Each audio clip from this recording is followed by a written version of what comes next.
Paz do Senhor, irmãos. Eu sou o pastor Henrique, moro atualmente em Americana, São Paulo. Se você deseja nos convidar para estarmos aí, entre em contato conosco. Meu telefone, meu WhatsApp, aí está, 99991520454.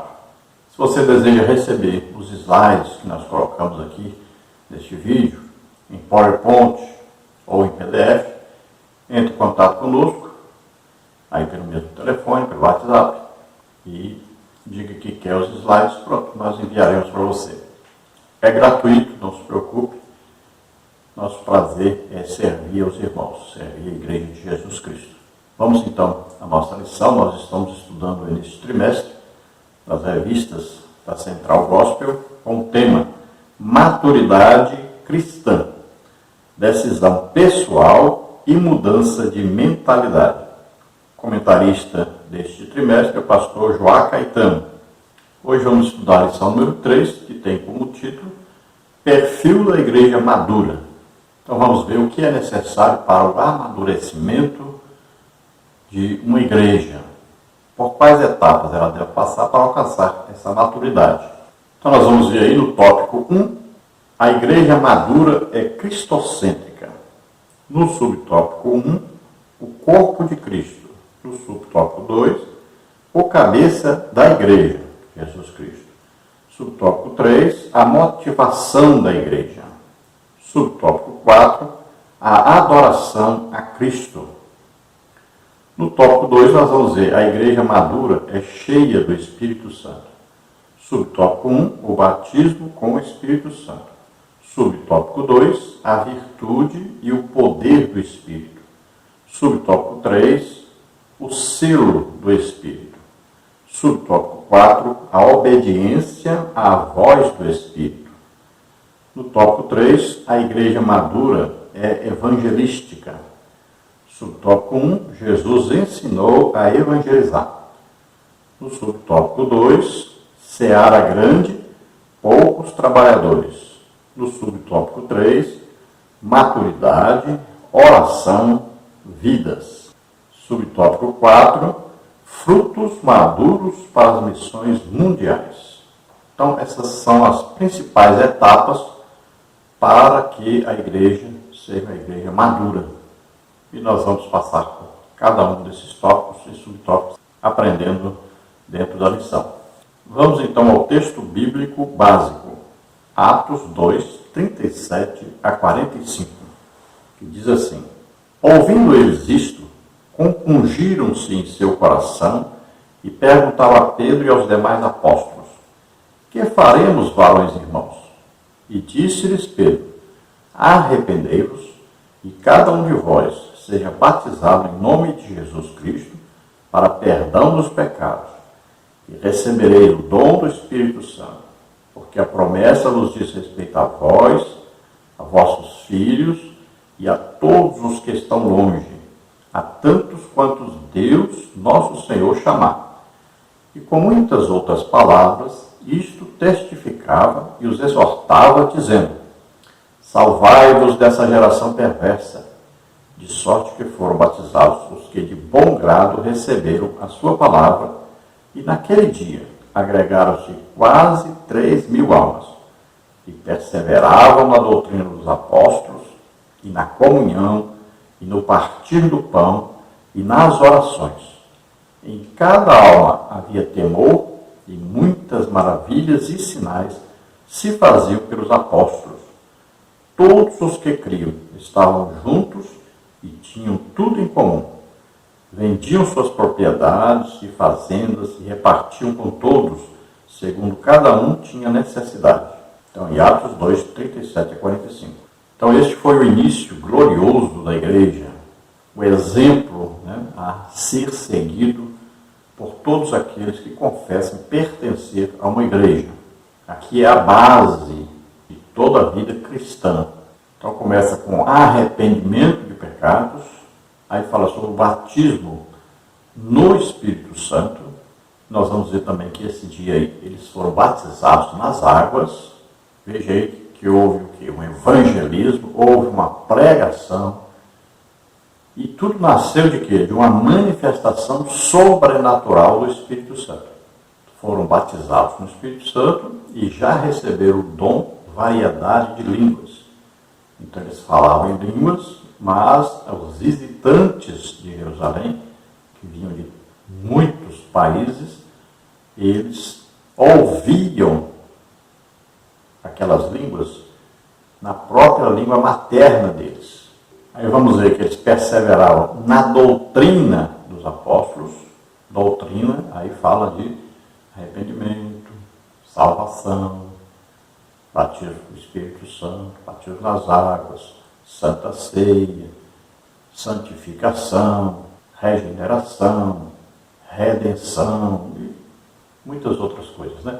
Então são as doutrinas básicas do cristianismo. Perseveravam também na comunhão, na união entre eles como corpo de Cristo.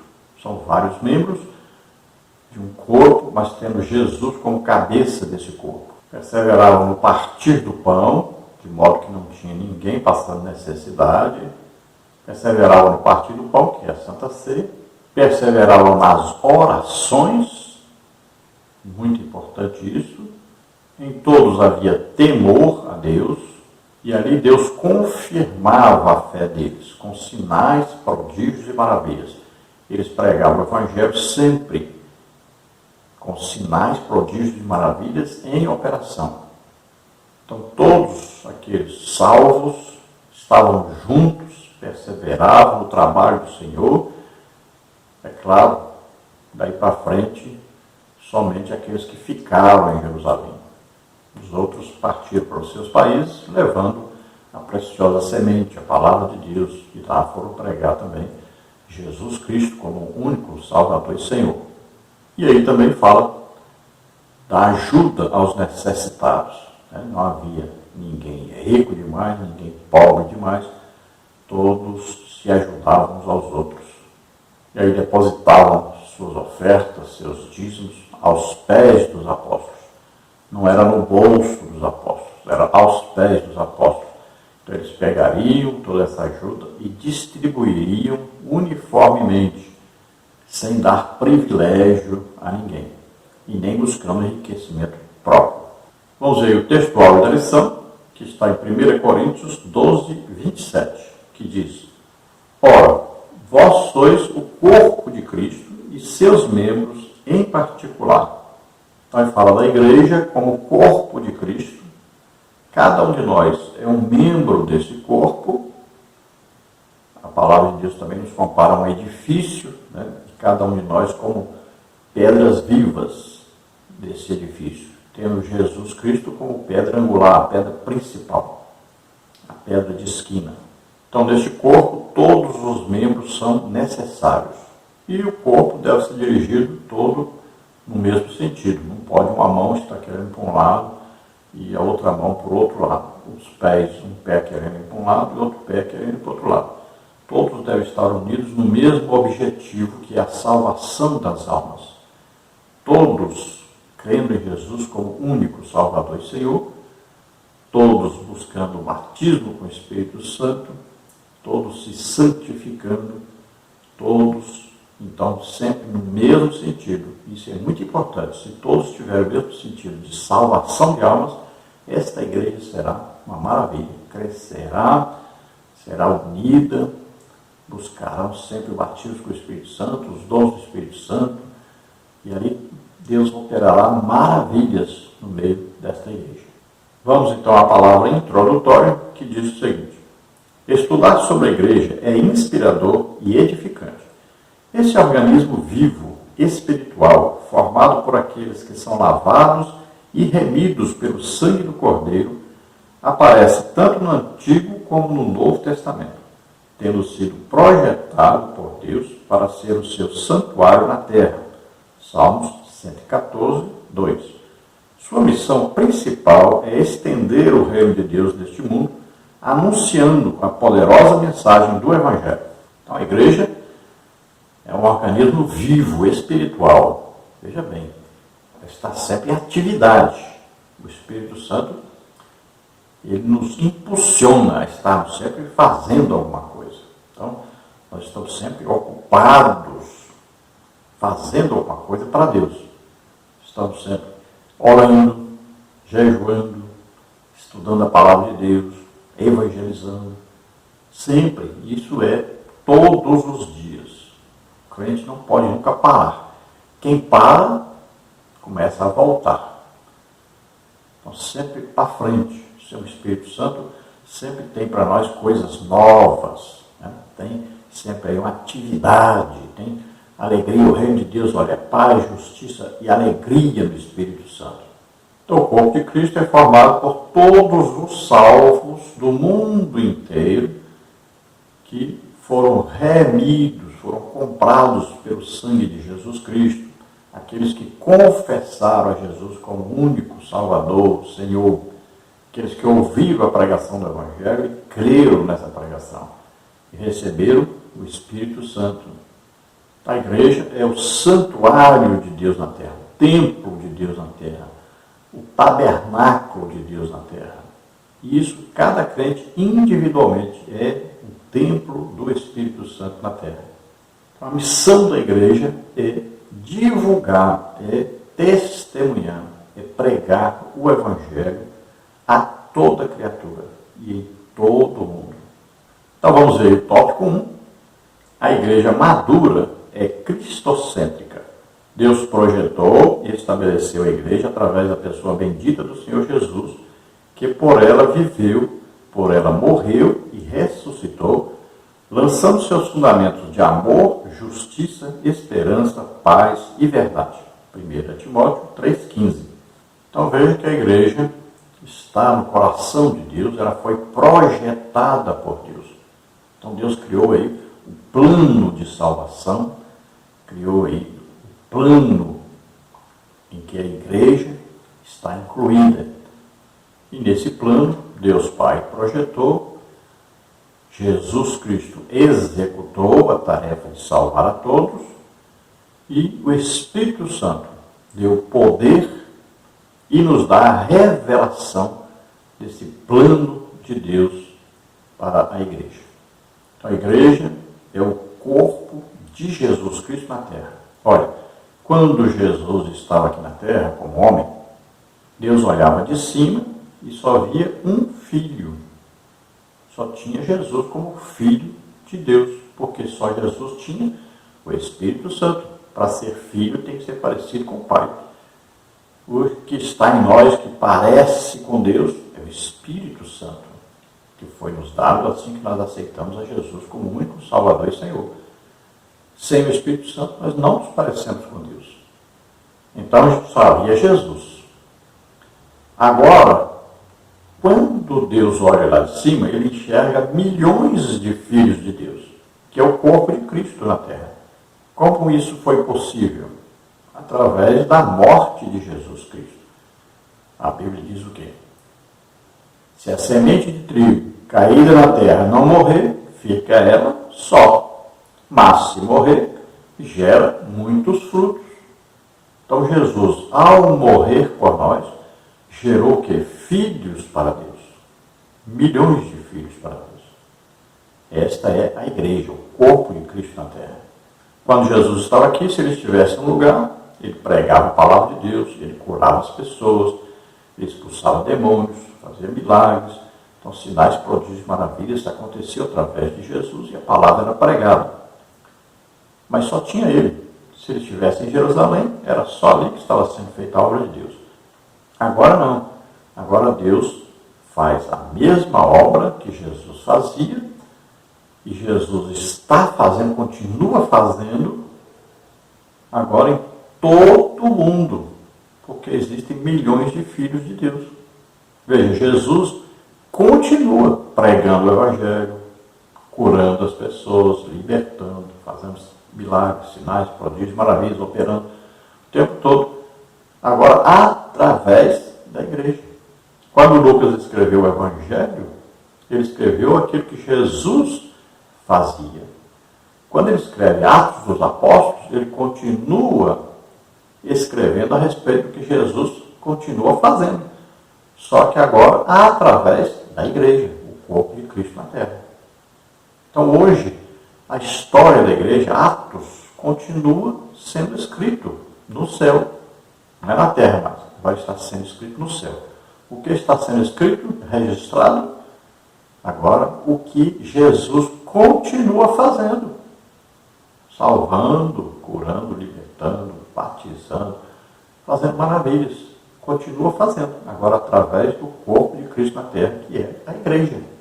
Ele nos deixou o Espírito Santo para nos capacitar a fazermos as mesmas obras e obras maiores do que ele fez ainda.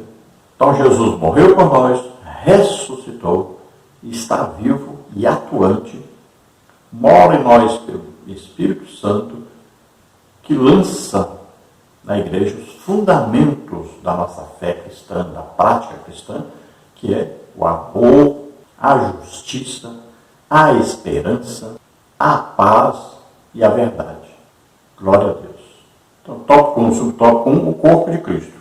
Como um organismo vivo, a igreja, o corpo de Cristo, caminha por toda a terra, inserida em diversas áreas, buscando conhecer e realizar a vontade de Deus, fazendo parte do seu projeto de redenção do homem, de domínio do seu reino e de restauração de todas as coisas.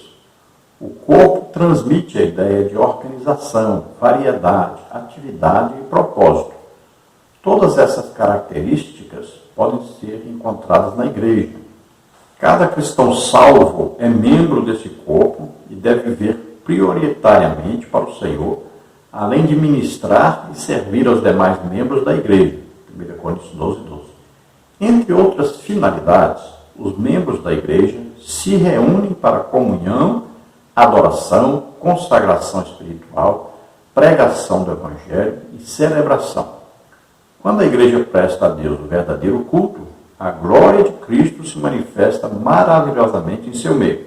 Mateus 18:20. Então veja que a igreja, como organismo vivo, então ela marcha, ela trabalha, ela é ativa, ela tem um ministério, ela tem aí uma obra a ser realizada. E isso em toda a terra. O importante é fazer a vontade de Deus. E dentro da vontade de Deus existe aí prestar um culto a Deus, uma adoração a Deus, aprender a palavra de Deus, né? Pregar, ensinar, ser instrumento de Deus para abençoar as pessoas com sinais, prodígios, maravilhas, os milagres, as curas, né? Jesus estava sempre pregando, ensinando e curando a todos. Então nós fazemos parte desse plano de redenção de Deus, plano de salvação de Deus, que é projetado para que alcance a todos os homens em toda a terra. Então o corpo de Cristo é uma organização. Por quê? Porque ele tem como cabeça Jesus Cristo, que coordena o trabalho da igreja, e esse corpo tem o Espírito Santo, que guia esse corpo. Então o Espírito Santo não só nos guia, mas também nos faz lembrar da palavra de Deus, nos ensina, nos capacita, ele nos consola, edifica, exorta, nos dá poder para pregarmos o Evangelho. Então a igreja, como corpo de Cristo, deve ter sempre o quê? Uma intimidade com Jesus Cristo. Deve sempre se lembrar, cada membro desse corpo, que individualmente ele é templo do Espírito Santo, representante de Jesus Cristo na terra. Então, além de pregar o Evangelho por toda parte, a igreja, o corpo de Cristo, se reúne para adorar a Deus, para manter comunhão uns com os outros, para também aprender uns dos outros. Aí é a reunião dos cultos, né? E aí nós aprendemos a palavra de Deus, nós louvamos a Deus, adoramos a Deus, nós servimos a Deus com as nossas ofertas, nossos dízimos, nós ouvimos aí o ensino, a pregação da palavra de Deus. E aí Deus se agrada desse culto e Deus se manifesta nesse culto. Sempre que quando Deus se agrada do culto, ele se manifesta. Ele está presente ali, está feliz com esse culto prestado a ele. Agora ainda no tópico 1, subtópico 2, o cabeça da igreja. Como cabeça da igreja, Cristo é a parte principal do corpo. Ele se encontra acima de todos os membros que reconhecem seu amor, submetendo-se ao seu comando. Por essa razão, a igreja é cristocêntrica. Ela compreende que, para evoluir até a maturidade, precisa viver em completa dependência de Cristo, que é o seu cabeça, o líder supremo que a ajuda, instrui, direciona e comanda. João 15:5. Então veja que o corpo precisa da cabeça. Sem a cabeça, o corpo não funciona. Tudo é comandado pela cabeça. É onde está o quê? O cérebro. Então, a cabeça que vai exercer aí a direção, o comando, a autoridade sobre este corpo. A cabeça que vai enviar ordens ao corpo para que cada membro funcione. E veja que não por acaso a cabeça está acima do corpo. Então, exercendo poder, autoridade sobre este corpo. Por isso mesmo a igreja então é cristocêntrica, ou seja, tem como centro de sua fé, de sua salvação, de sua redenção, Jesus Cristo. Ele é o autor e consumador da nossa fé. Toda a ação da igreja está sujeita a Jesus Cristo. Então, para que a igreja se torne madura, ela tem que estar o quê? Cada dia mais parecida com Jesus Cristo. Por que os cristãos foram chamados de cristãos? Porque se pareciam com Jesus Cristo. Nós temos até uma história muito interessante e verdadeira de alguns crentes que foram pregar em um certo país e lá pregavam a respeito de Jesus. E eles disseram, nós conhecemos Jesus. Ele esteve aqui, morou com a gente aqui. Como assim? Jesus?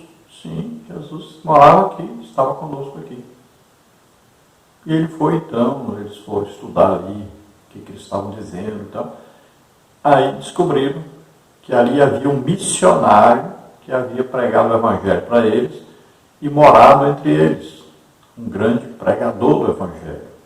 E aí, então, eles descobriram, ele era tão parecido com Jesus.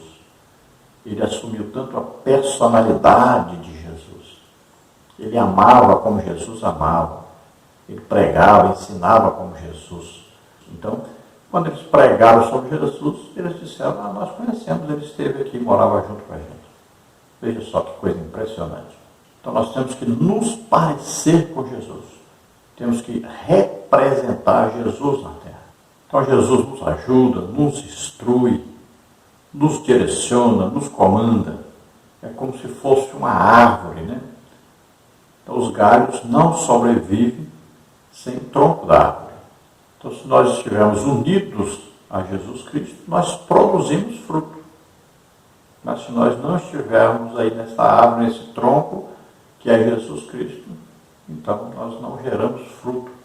E nosso destino é o quê? É secar. E isso depois vai servir para o fogo. No tópico 1, subtópico 3, a motivação da igreja. O processo de amadurecimento é uma realidade no ambiente eclesiástico quando a igreja local tem como alvo viver para Cristo. Essa deve ser a sua motivação. Ainda que esteja inserida no mundo, não sendo do mundo, Romanos 17, 11 a 15, a igreja não faz concessões quanto à sua visão do Cristo glorificado. Para tanto, seus membros não buscam interesses pessoais que nada têm a ver com o reino de Deus. Antes, eles estão comprometidos com o Senhor da igreja, exercendo com seriedade a sua missão, consagrando-se e devotando-se a Ele. 2 Coríntios 5,15. Então a igreja toda deve ter como alvo Jesus Cristo, a comunhão com Jesus, estarmos um dia para sempre com Jesus Cristo. E para que isso aconteça, nós devemos estar o quê? Crescendo, né? Sempre crescendo, na graça, no conhecimento de Deus. Então veja só que a vida é sempre um crescimento, sempre mais e mais e mais, nós estamos amadurecendo. Agora, individualmente, cada um deve, em sua casa, ter o seu momento devocional, sempre um momento de oração, sempre um momento de leitura da palavra de Deus, de estudo da palavra de Deus. Então deve ter uma vida prática de cristão. Então nós estamos aqui no mundo, moramos aqui. Se Deus quisesse que a gente, quando fôssemos salvos, fôssemos imediatamente para o céu, a pessoa aceitava Jesus como Salvador e Senhor, morria, pronto, ia para o céu. Mas não, Ele nos deixou aqui com a finalidade de fazermos a sua obra. Então nós estamos aqui representando Jesus e temos que estar sempre em comunhão com Jesus. Agora nós temos que ter sempre a certeza, nós não somos cidadãos da terra, nós somos cidadãos do céu. Muitas vezes a gente brinca com as pessoas e diz, eu sou um extraterrestre. E a pessoa fica assustada. Como extraterrestre? Sim, eu sou cidadão do céu. Eu estou aqui na terra por enquanto. Mas já Jesus vem nos buscar. Então nós temos que estar de olho desse Jesus Cristo glorificado, que está sentado à direita do Pai e prometeu que vem nos buscar. Estamos sempre atentos a isso, na expectativa dessa vinda de Jesus Cristo. Se nós pensamos assim, então nós não podemos estar aí enrolados com as coisas do mundo, né? Aí amarrados às coisas do mundo. Porque Jesus vem como se fosse um imã. E aí, olha, se você colocar aí debaixo de uma mesa vários pregos e vários palitos de fósforo, coloca um imã lá em cima, passa esse imã, você vai ver o que sobe. Os pregos. Por quê? Porque eles são atraídos. Eles têm algo neles. Então, quando o imã passa, ele atrai. Olha só. Os palitos de fósforo não sobem, porque eles não fazem parte do imã. Eles não têm nada que o imã atraia eles. E nem o imã consegue atraí-los.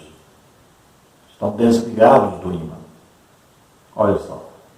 Assim Jesus, quando vier buscar a igreja, quem é que sobe? Aqueles que estão cheios do Espírito Santo, que estão em comunhão com Jesus Cristo. Só esses que sobem.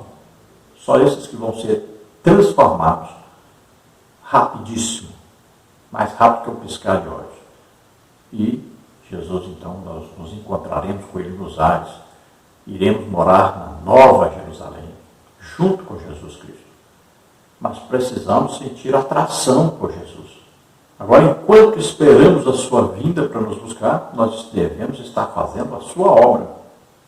Devemos estar manifestando Jesus Cristo para que as pessoas conheçam Jesus Cristo através de nós e sejam salvas. Ainda no subtópico 4, a adoração a Cristo. Na Epístola aos Gálatas, o apóstolo Paulo registrou o propósito pelo qual ele passou a viver. A vida que agora vivo na carne, vivo-a na fé do Filho de Deus, o qual me amou e se entregou a si mesmo por mim. Gálatas 2:20. O corpo de Cristo, formado por pessoas transformadas por esse amor, as quais passam a viver para adorá-lo. Isso é demonstrado por meio de atitudes e escolhas que exaltam o Senhor. O primeiro estágio da maturidade, portanto, é ter Cristo como centro. Em seguida, é ser crucificado com Ele. É permitir que Ele viva por intermédio de sua igreja, é adorá-lo em espírito. A igreja em processo de amadurecimento é a que tem o Senhor Jesus como seu pilar principal e a Ele tributa toda a honra, glória e exaltação. Esta igreja está vocacionada ao crescimento em todos os sentidos e áreas, porque sua vida é retroalimentada pela vida de Cristo. Como declarou Paulo, o apóstolo das gentes: logo, já não sou eu que vivo, mas Cristo vive em mim. Gálatas 2:20. Então veja que o exemplo de Paulo é um exemplo maravilhoso, né? E nós não temos desculpa, porque eu aceitei Jesus, eu já tinha tantos anos, já estive lá no mundo. Não, Paulo esteve no mundo. Então é um exemplo para nós, um exemplo muito grande, porque ele foi capaz de se entregar tão totalmente a Jesus Cristo que a vida dele era como se fosse assim a vida do próprio Jesus Cristo. Ele imitava Jesus em tudo. Se você estudar a vida do apóstolo Paulo, você vai ver que ele era um imitador de Jesus. Tanto é que é o único homem na Bíblia que diz: sede meus imitadores. Imagine. Quem hoje você conhece que pode dizer assim: sejam meus imitadores, imitem a mim em tudo? Paulo foi esse homem que disse isso. Então nós podemos perguntar: mas por que, Paulo, você diz que devemos imitar você? E ele vai dizer: porque eu sou imitador de Jesus Cristo. Então ele passava pelos mesmos sofrimentos pelos quais Jesus passou. Ele fazia obras de Deus como Jesus fazia.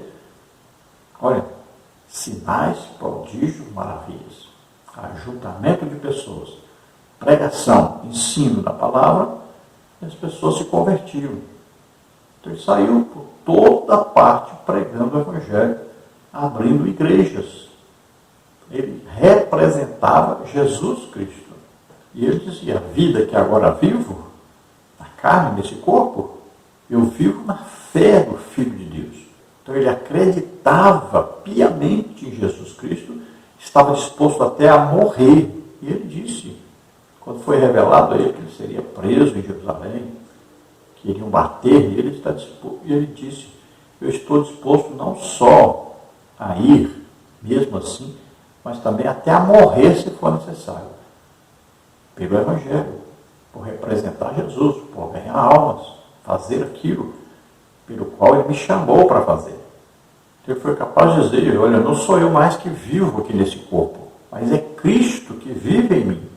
Imagine, ele se entregou tão totalmente a Jesus, que ele estava dizendo: Jesus agora vive em mim, ele comanda totalmente o meu ser. Eu só vou onde ele quer ir. Eu só faço o que ele quer fazer. Eu só falo o que ele quer falar. Imagine, é uma entrega total. Então, a partir daí, toda honra, toda glória, todo louvor, toda exaltação é sempre para Jesus. É Jesus que age.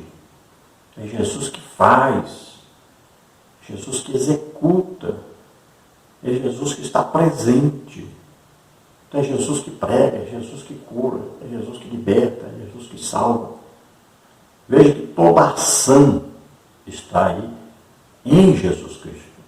Eu costumo sempre dizer que quando nós vamos pregar, ensinar, ministrar curas, então eu digo: olha, eu sou o bisturi, o médico é Jesus. Então quando alguém é operado, ou seja, curado, ninguém lá no hospital, por exemplo, vai agradecer ao bisturi. Ou vai dar honra ou glória ao bisturi, aquela faquinha que o médico usa.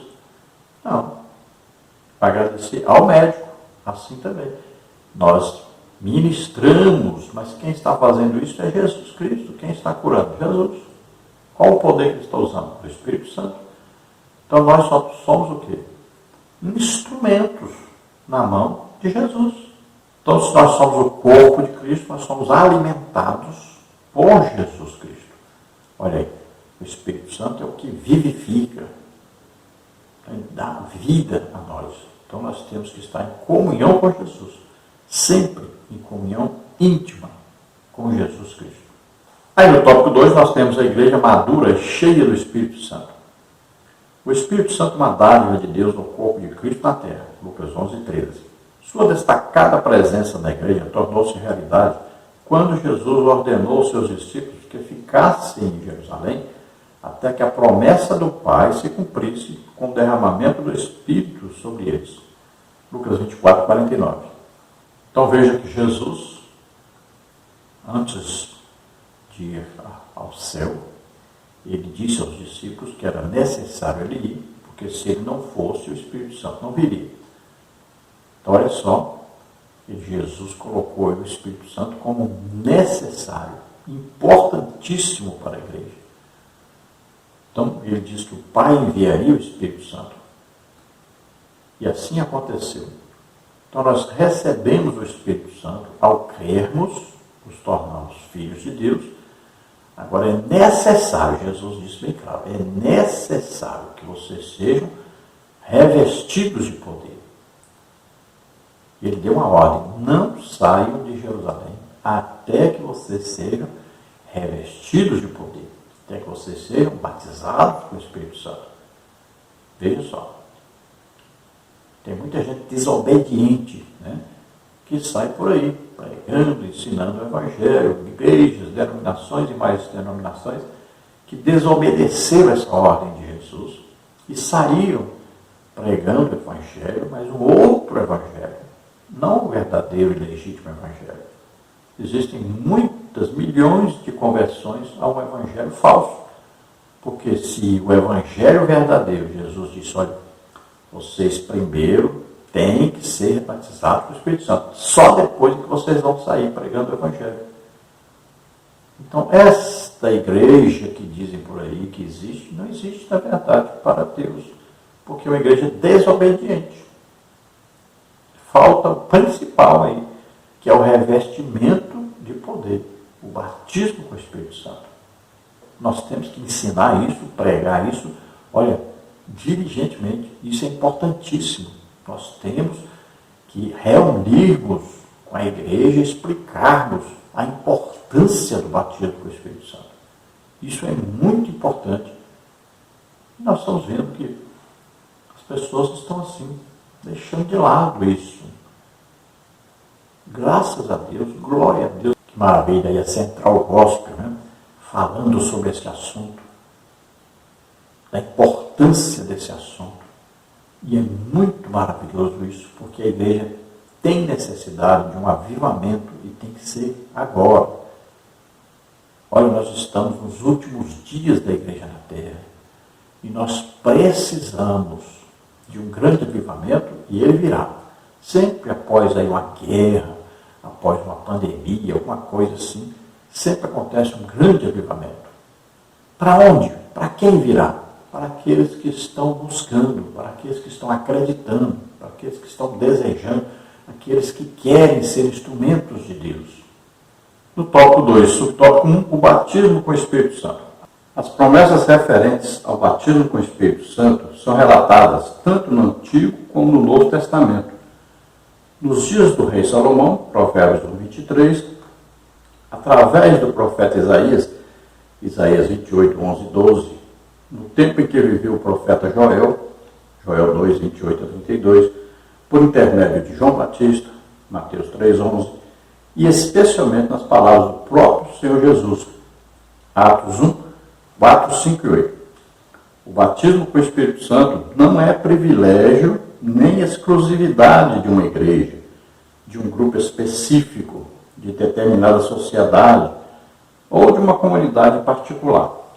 Todas as pessoas que creem, conforme as Escrituras, têm direito ao batismo com o Espírito Santo. Atos 10, 34 e 35, João 7, 37. Então veja que essa promessa do batismo com o Espírito Santo não está só no Novo Testamento. Tem muita gente que pensa: não, isso aqui é só no Novo Testamento, não tem base no Antigo Testamento. Mas tem. Até o falar em línguas tem base no Antigo Testamento. Por incrível que pareça, muita gente nem sabe disso. Olha o que está escrito em Isaías 28, 11 e 12. Pelo que por lábios estranhos e por outra língua falará este povo, ao qual disse: este é o descanso, dai descanso ao cansado, e este é o refrigério. Mas não quiseram ouvir.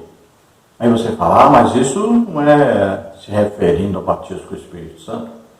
Então leia o que Paulo escreveu em 1 Coríntios 14. Aí no versículo 21, vê o que está escrito aí. Está escrito na lei: por gente de outras línguas e por outros lábios falarei a este povo, e ainda assim me não ouvirão, diz o Senhor. Veja o contexto aí. Paulo está falando exatamente sobre o falar em línguas, sobre o batismo com o Espírito Santo. Então veja, está bem claro. E existem várias promessas do derramamento do Espírito Santo no Antigo Testamento. Então, em Provérbios, Salomão falou sobre isso, né? Joel é o principal aí, que falou bem detalhadamente sobre esse derramar do Espírito Santo. Antes do Pentecostes, nós temos muitos versículos falando sobre esse derramar do Espírito Santo. E nós temos já no Novo Testamento João Batista falando sobre o batismo com o Espírito Santo. Isso fala claramente sobre o batismo com o Espírito Santo. Nos batizará com o Espírito Santo. Jesus fala sobre o batismo com o Espírito Santo, sobre a necessidade do batismo com o Espírito Santo. Veja em Atos 1, 4, 5, 8, veja bem, é bem claro, bem específico. Jesus está dizendo, olha aí, e estando com eles, determinou-lhes que não se ausentassem de Jerusalém, mas que esperassem a promessa do Pai, que disse ele, de mim ouvistes. Porque, na verdade, João batizou com água, mas vós sereis batizados com o Espírito Santo, não muito depois destes dias. E veja o versículo 8. Mas recebereis a virtude do Espírito Santo, ou seja, o poder do Espírito Santo, que há de vir sobre vós, e ser-me-eis testemunhas, tanto em Jerusalém, como em toda a Judéia e Samaria, e até aos confins da terra. Então veja, mais claro que isso é impossível, né? E nós, como cristãos, temos que obedecer a Jesus Cristo. Todos os assuntos que nós tivermos dúvidas, nós devemos perguntar, o que Jesus falou sobre isso? Então pronto, Jesus falou. E deu uma ordem que eles não poderiam sair para pregarem, para testemunharem, sem antes serem batizados com o Espírito Santo.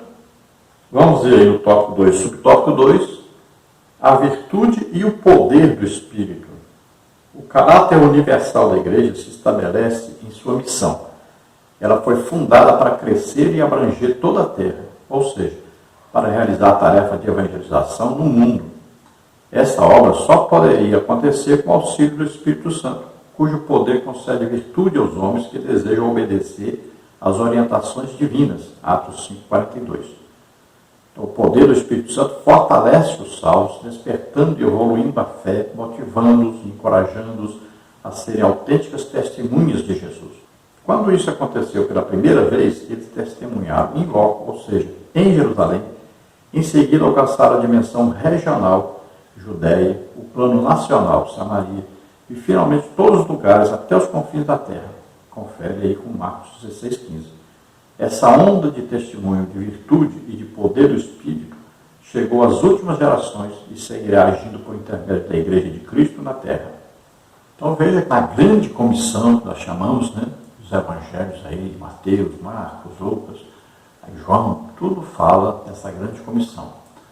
Fala dessa ordem de Jesus. Não é um pedido, não é um conselho, é uma ordem. Ide, pregai o evangelho a todas as criaturas, em todo o mundo. Então é uma ordem.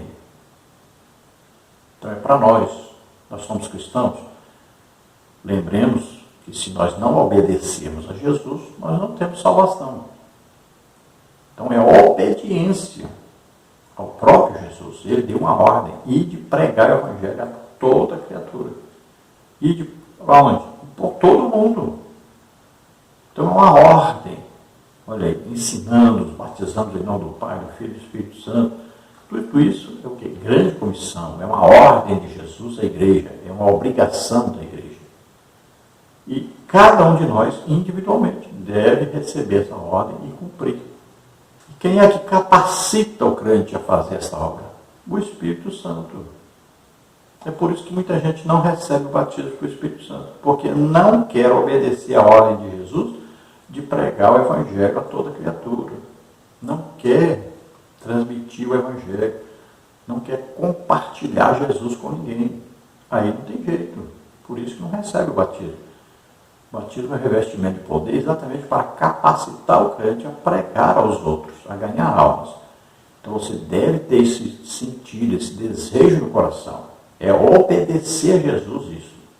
Então veja que a ordem de Jesus era pregar tanto em Jerusalém, em Judá, quanto em Samaria, que era a parte norte de Israel, como também em todo o mundo. Não é pregar primeiro em um lugar e depois em outro, depois em outro. Não, ao mesmo tempo a igreja é o corpo de Cristo na terra. Então todos devem estar ganhando almas, ao mesmo tempo em toda a terra. Você veja aí no dia de Pentecostes, aí as nações que estavam ali, e eles saíram pregando por toda parte. Inclusive, a igreja em Roma nasceu exatamente daqueles prosélitos romanos que estavam aí no dia do Pentecostes, e dali eles saíram para Roma e levaram a palavra de Deus, o Evangelho, e lá fundaram a igreja em Roma. E assim, esses outros crentes que estavam aí, agora todos crentes, salvos, batizados nas águas, cheios do Espírito Santo, e levando o Evangelho por toda parte. E cresceu tanto que atingiu a todos nós. Prosseguindo aí, tópico 2, subtópico 3, o selo do Espírito. O Espírito Santo é quem convence os homens sobre a condenação, o juízo e a sentença do pecado que os separa de Deus. Ao mesmo tempo, ele revela Jesus Cristo como o único que pode salvar. João 16, 7 e 8. Os homens ouvem a sua voz, chamando-os à salvação. Obedecem-lhe e são salvos. Falar sobre salvação significa falar sobre o selo do Espírito Santo. Este selo é a garantia de que alguém se tornou filho de Deus. Trata-se de um penhor do Espírito nos corações, 2 Coríntios 1, 22.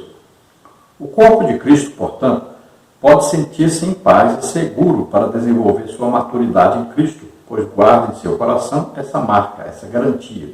Veja o subsídio aí dentro desse subtópico. Os cristãos são identificados pelo selo espiritual que o próprio Deus, por intermédio do seu Espírito, concedeu-lhes. Eles podem descansar no fato de que Jesus nunca os confundirá. Assim como o pai conhece o filho em uma relação de respeito, amor e cuidado, Jesus, o bom pastor, conhece cada uma das suas ovelhas. João 10, 14. Então veja, o Espírito Santo convence do pecado, da justiça, do juízo. Ele ajuda aí o crente nesse início da sua fé, né? Ele vem trazendo aí a sua presença poderosa, a certeza da salvação. Veja bem, quando é que o crente passa a ter o Espírito Santo em si? Quando ele passa a ser selado. É simples, olha aí. Olha como é simples isso, entender isso. Olha, carta do apóstolo Paulo aos Efésios, capítulo 1, versículo 13. Em quem também vós estáis, depois que ouvistes a palavra da verdade, o evangelho da vossa salvação, e, tendo nele também crido, fostes selados com o Espírito Santo da promessa, o qual é o penhor da nossa herança, para a redenção da possessão de Deus, para o louvor da sua glória. Veja aí, nós estamos então em Cristo a partir de quando? Olha aí, bem claro, depois que nós ouvimos a pregação da palavra de Deus, o evangelho da nossa salvação. Aí diz que tendo crido, não é só ouvir, tem que crer. Aí exige fé, a salvação é pela graça de Deus, Jesus morrendo por nós. Agora, é preciso o quê? Pela fé, é mediante a fé. Então, você vai ouvir a pregação, crer na pregação, aí você recebe o selo, ou seja, o Espírito Santo vem morar no crente agora. Porque ele agora aceitou Jesus como único Salvador e Senhor. Ouvindo a palavra de Deus. Olha, a fé vem pelo ouvir pela palavra de Deus. Aprove a Deus salvar os crentes pela loucura da pregação. Olha aí. Então a pessoa ouve a pregação do Evangelho. Aí ele crê, então ele é salvo, ele recebe o Espírito Santo. Se ele não crê, ele não recebe o Espírito Santo, não é salvo. Então esse selo aí é o penhor. Olha, Jesus vem buscar a igreja. Quem é a igreja? Aqueles que têm o Espírito Santo. Se não tiver o Espírito Santo, não é igreja, não é salvo. Não sobe no arrebatamento.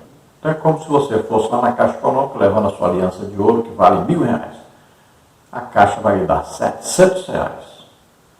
E aí você leva os 700. Agora, você só pega a aliança de novo se você voltar para pagar o dinheiro que lhe foi emprestado, com os juros, é claro. Né? Aí você pega a sua aliança de volta. Se você não for lá pagar o dinheiro que você está devendo, você não recebe a aliança de volta. Então ficou penhorada a aliança lá. Veja só. Assim Jesus disse, olha, eu vou para o Pai, mas eu vou deixar penhorado aqui a minha volta para buscar vocês. Eu vou deixar um semelhante a mim. Ou seja, igual a mim, é Deus mesmo, que vai ficar com vocês. É o Espírito Santo, ele é o penhor, é a prova de que eu vou voltar para buscar vocês. Olha lá, o noivo, lá em Jerusalém, em Israel, era assim. Ele ia na casa da noiva e deixava lá um pendente de ouro no noivado. Aquilo era a certeza que ele voltaria para buscar a noiva, para se casar. Assim Jesus é o noivo da igreja. E ele deixou o Espírito Santo dizendo, eu volto para buscar minha noiva, a igreja. E pode ver que todo crente salvo tem certeza da salvação, porque o penhor, o Espírito Santo, o selo, dá essa certeza para nós. Agora no tópico 2, subtópico 4, a obediência à voz do Espírito. A igreja cristã sempre foi fortalecida, ungida, orientada e guiada pelo Espírito Santo. A prática das orações, consagrações espirituais e jejuns unia os líderes e os cristãos em geral para a concretização dos propósitos de Cristo neste mundo. E os planos de Deus foram revelados à igreja em uma memorável reunião onde todos serviam ao Senhor. O Espírito Santo encontrou liberdade de ação e condições espirituais na igreja em Antioquia. Sendo assim, buscando o crescimento do reino de Deus sobre a terra, ele ordenou a seleção e o envio imediato de Paulo e de Barnabé para a obra missionária. O Espírito deseja comunicar grandes e profundas revelações do Senhor ao seu povo. Por isso, a Igreja de Cristo precisa parar para ouvir o que ele está falando ao seu coração. Aí tem um subsídio, precisamos encher-nos da palavra, mas devemos igualmente permanecer no lugar de oração e comunhão. Alguns de nós falam tudo o que querem e, então, encerram a conversa sem dar chance de Deus falar ao seu coração. Aí Luciano Subirá, grande ensinador da palavra de Deus, escreveu isso aí. Ao obedecer à voz do Espírito Santo, ao guiar do Espírito Santo, ao conduzir, ele nos conduz. Veja que o próprio Jesus foi cheio do Espírito Santo e foi guiado, conduzido pelo Espírito Santo. Imagine nós que somos o corpo de Cristo. Então nós devemos imitar Jesus nisto também. Sermos guiados pelo Espírito Santo, ouvirmos a voz do Espírito Santo nos guiando, nos orientando. Então na oração nós devemos ouvir, não só falar, mas também ouvir Deus falar conosco. Ouvir a orientação do Espírito Santo para nós.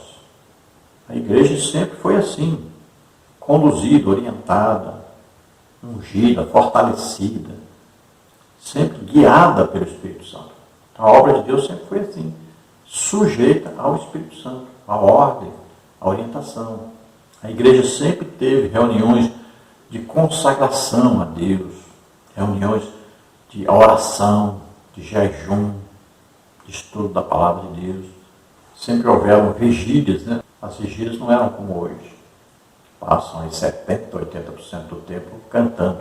Pouco tempo atrás, a igreja ainda se reunia na vigília de oração. Era muita oração. Passava a noite orando. Então eram aí pelo menos aí umas 4 horas de oração, 5 horas de oração. E aí então Deus se manifestava poderosamente, batizando os crentes com o Espírito Santo, né? Concedendo dons do Espírito Santo à igreja. Temos que voltar à prática do jejum, temos que voltar à prática de muita oração, da busca incessante pela presença de Deus. Quando o Espírito Santo vê uma porta aberta, vê que as pessoas querem a sua presença, a sua manifestação, então o proveito é grande demais, a alegria, o produzir da igreja se torna algo estrondoso, maravilhoso. Então nós vemos que na igreja de Antioquia, ou Antioquia, se você preferir, lá é onde iniciou a igreja aos gentios, ali o Espírito Santo disse numa reunião de oração e jejum, veja, oração de jejum ali, de oração, estavam reunidos ali. E ali o Espírito Santo falou, ele separou, escolheu Saulo, né, que era Paulo, e Barnabé. Escolheu os dois para fazer uma grande obra, abriram várias igrejas para Jesus. Mas veja que eles estavam em reunião de oração e jejum. Tópico 3, a igreja madura é evangelística. Um dos maiores sinais de uma igreja viva, dinâmica e madura é seu compromisso com a missão da evangelização. Ir ao encontro das pessoas, falar-lhes do Evangelho e conduzi-las a Cristo é a marca da igreja que cresce em direção à maturidade espiritual. Glorifica a Deus a igreja que compreende que sua missão principal é evangelizar. Enquanto estiver na terra, a igreja é militante, significando que ela está combatendo a boa milícia da fé. 1 Timóteo 1,18. chegará o dia glorioso quando o Salvador virá buscá-la, e então ela se tornará a igreja triunfante. 1 Coríntios 15, 51 a 58. Então você vê a maturidade da igreja, quando esta igreja é uma igreja o quê? Missionária, quando essa igreja é uma igreja evangelizadora. É muito triste ver uma igreja onde não existe evangelização, onde se passa aí, às vezes, um ano para ver, às vezes, 10 pessoas só que aceitaram Jesus estão lá congregando. É muito triste isso, muito triste ver uma situação dessa. Então a igreja deve ser uma igreja militante, uma igreja que é um exército, que marcha, que ganha almas, que evolui, que está sempre crescendo. Imagine essas pessoas chegarem lá no tribunal de Cristo, que terão para mostrar, não ganharam almas, não produziram. Jesus disse, eu vos escolhi para que vades e deis fruto, e o fruto permaneça. No tópico 3, ainda sobre o tópico 1, Jesus ensinou a evangelizar. Cristo não somente ensinava sobre a necessidade de falar do Evangelho, mas ele mesmo deu o exemplo que todos precisam seguir, saindo a ensinar por todos os lugares. O Senhor não discriminou lugares ou pessoas, onde havia vidas preciosas, feridas pelo pecado, acorrentadas pelas trevas. Aí chegava o Filho de Deus evangelizando, ensinando, curando e dando a todos um novo sentido de viver. Atos 10, 38. Esse é o perfil de uma igreja madura. Ela não fica enclausurada dentro de 4 paredes. Ao contrário, ela sai por todos os lugares e com o coração cheio de amor e da compaixão do Senhor, destemida no Espírito, alcança pecadores para Deus. Mateus 22, 9. Então veja bem claro que o ministério de Jesus era ensinava, pregava e curava a todos. Deixa só. É um ministério aí tríplice, né? E é isso que nós temos que aprender com Jesus. Nós não podemos ficar só ensinando ou só pregando. Não, nós temos que ganhar almas, temos que evangelizar, temos que produzir. Um professor de escola bíblica dominical deve ser um exemplo para os seus alunos. Um pastor deve ser um exemplo para os seus alunos. Qualquer líder na igreja deve ser exemplo para os seus liderados. Exemplo de evangelização. Não só de ensinar, de pregar, mas também de evangelização. E a igreja, todos os membros da igreja devem sair pregando, evangelizando e sendo usados poderosamente pelo Espírito Santo para curar as pessoas, para libertar as pessoas. Somos imitadores de Jesus Cristo. Então devemos sair por toda parte pregando o Evangelho de Jesus Cristo. No tópico 3 ainda, sobre o tópico 2, seara grande, poucos trabalhadores. Essa foi a conclusão a que chegou o próprio Senhor Jesus depois de uma espécie de pesquisa de campo. Ele não mandou que uma comissão executasse a tarefa, trazendo-lhe um relatório. Ele desejou ver com seus próprios olhos a realidade da necessidade da evangelização. Jesus quis provar em seu íntimo como se sentiam as pessoas sem Deus. Uma das maiores necessidades contemporâneas da igreja é a de homens e mulheres de todas as faixas etárias que digam ao Senhor da seara: quanto está em mim, estou pronto para também vos anunciar o Evangelho. Romanos 1,15. Então a conclusão a que Jesus chegou, que era grande a seara, mas poucos os trabalhadores. E continua do mesmo jeito. É muito grande a seara e muitos poucos os trabalhadores.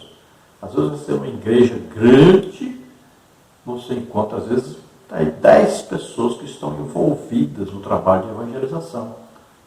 O restante está apenas querendo chegar lá no culto, né, cantar, adorar a Deus, ouvir a palavra, pronto.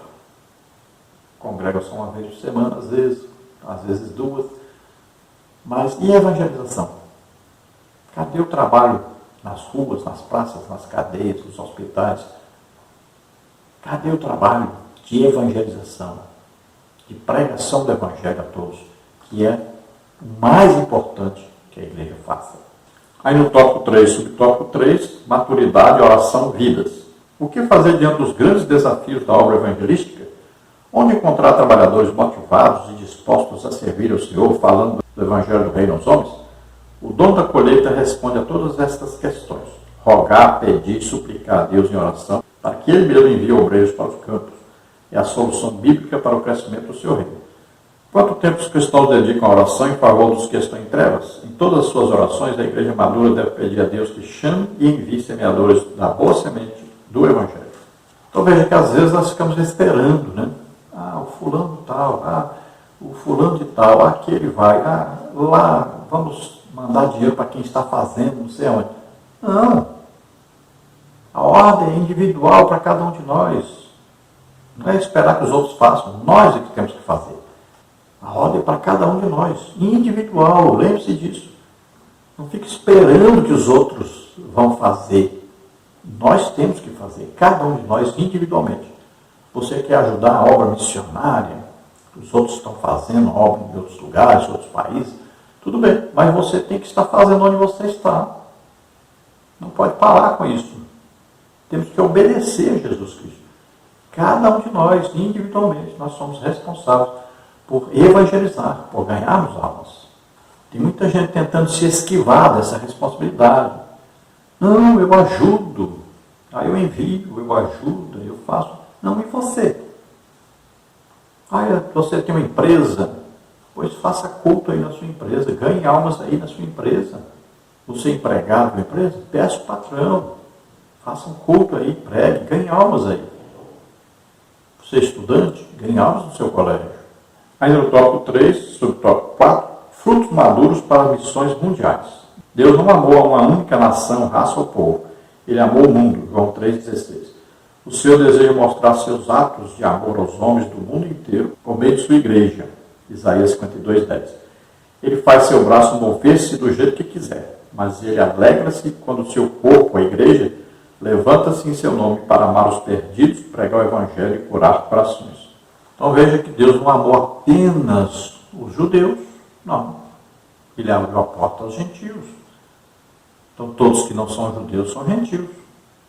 Então todos nós, o mundo inteiro, precisa ouvir a pregação do evangelho. Todos precisam ser salvos. E a responsabilidade é de cada um de nós. Não é só falar, isso aí é do grupo lá de missões, não é desse grupo aí que evangeliza. Não, é de todos nós. O professor da escola bíblica dominical deve reunir os seus alunos para evangelizar. Aí o líder de uma banda que toca na igreja deve reunir seus membros e evangelizarem. O coral da igreja depois se reúne e vão evangelizar. Precisa haver essa disposição, essa disponibilidade, essa entrega à obra de Deus, aquilo que Jesus mandou. Devemos obedecer, devemos fazer a obra de Deus, ganhar almas. É importante, a Bíblia diz que sábio é aquele que ganha almas. A conclusão aí, o teólogo Robert Hastings Nichols escreveu que Jesus não modelou nenhuma organização e nenhum plano de governo para essa sociedade, a igreja. Ele fez algo mais grandioso que ele dar uma organização. Ele concedeu-lhe vida. Jesus formou essa sociedade de seguidores seus, chamando-os a unirem-se a ele, comunicando-lhes durante o tempo em que esteve no mundo, tanto quanto fosse possível, sua própria vida, seu espírito e seu propósito. Ele prometeu continuar até o fim dos tempos, concedendo sua vida à sua sociedade, à sua igreja. Podemos dizer que seu dom à igreja foi ele mesmo. Então Jesus se deu a si mesmo para que a igreja fosse formada. É aquilo que nós falamos, né? Se a semente de trigo cair na terra, não morrer, fica aí só. Mas se morrer, gera muitos frutos. Então Jesus morreu para gerar frutos para Deus. Para gerar o quê? A igreja de Jesus Cristo na terra. Então ele só podia pregar onde ele estava, fisicamente, quando ele estava aqui. Agora ele pode pregar no mundo inteiro, porque ele faz isso espiritualmente, através da igreja, através do Espírito Santo que está em cada um dos crentes. Nós temos que nos disponibilizar, nos entregar a Jesus Cristo, a sabermos dessa responsabilidade de representarmos Jesus. Vamos levar Jesus a toda parte. Como? Nós vamos. Quando nós estivermos ali, Jesus está. Na fila de banco, no colégio, no trabalho. numa praça, na beira do rio, em qualquer lugar que nós estivermos, Jesus está ali. Lembre-se disso. Em toda parte, preguemos o Evangelho, ganhemos almas, obedeçamos a Jesus Cristo. Agora, busquemos sempre estarmos cheios do Espírito Santo, todo dia orando, jejuando sempre, estudando sempre a palavra de Deus, sempre cheios do Espírito Santo para fazermos uma grande obra para o Senhor. Vamos orar agora. Se você deseja entregar sua vida para Deus agora, você ouviu a pregação da palavra de Deus, você crê que Jesus veio ao mundo, morreu por você, levando seus pecados, doenças, enfermidades, maldições sobre ele, e ressuscitou. Você acredita nisso? Você é salvo agora. Se você está doente ou enfermo, vamos orar para que você seja curado agora. Creia, você recebe a cura. Vamos orar. Pai querido, em nome de Jesus, te apresentamos essas vidas que se chegam a ti, arrependidos dos seus pecados, crendo em Jesus Cristo como único Salvador e Senhor. Senhor, concedes agora a salvação a eles, o Espírito Santo. Aragrala e grude vir forma, la sutissa, halebit goferstare, chulamas, aragramas turvarasem. Creia que Jesus Cristo morreu por você. E ele ressuscitou, está vivo e agora te salva. Escreve seu nome no livro da vida. Te concede agora o selo do Espírito Santo para que você possa daqui para frente representar Jesus na terra. Em nome de Jesus, prega o Evangelho, ganhe almas. Em nome de Jesus, aqueles que estão doentes, estão enfermos, recebam agora a cura. Solta toda doença, toda enfermidade. Solta, em nome de Jesus. Toca o Senhor deles agora e faz milagres, Senhor. Cura, em nome de Jesus. Solta essas vidas, em nome de Jesus. Toca, Senhor. Cura, faz maravilhas. Em nome de Jesus, te agradecemos, ó Pai. Amém. A paz do Senhor a todos os irmãos. Deus abençoe. Esperamos ter ajudado os irmãos aí com a lição.